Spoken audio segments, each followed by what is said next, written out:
If we're operating from any have tos, any feeling of I have to do this or I have to do that is always um, subconsciously driven by fear.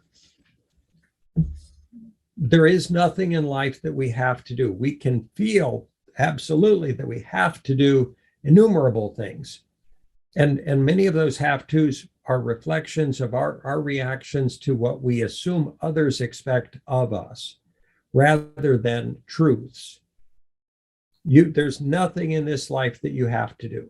You don't have to breathe. You don't have to eat. If you choose not to, there are people who've chosen not to. We're not suggesting it, of course.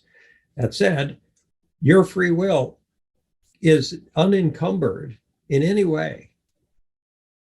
We're not saying you can do whatever you want in this world without repercussions. That said, you have the free will to try.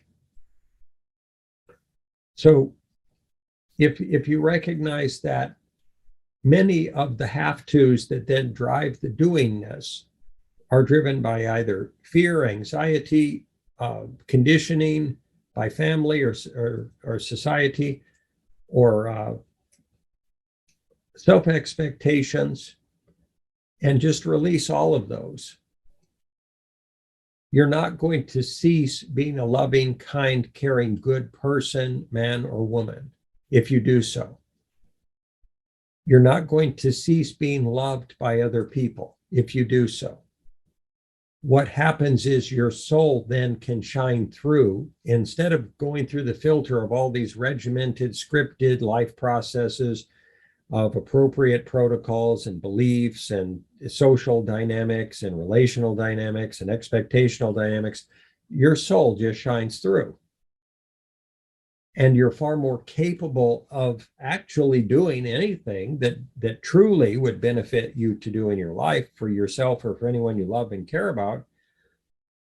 And you can do so with grace and peace rather than out of stress-driven reactivity or worry or anxiety or and all of that. It's important to understand that with the release of those expectations and have-tos, you gain energy.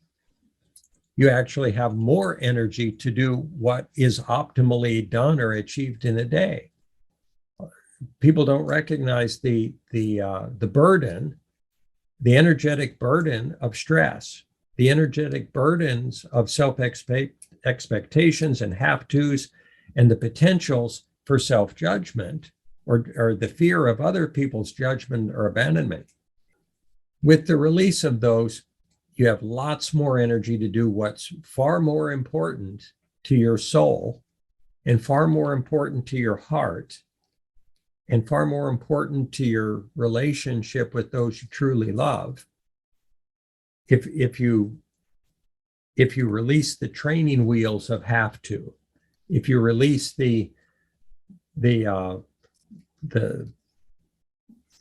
crutches, if you will, of have tos, the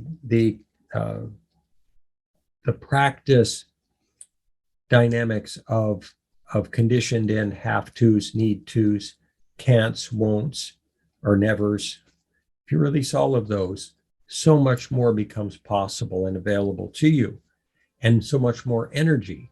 And then with that greater amount of energy, you can look at this screen with peace.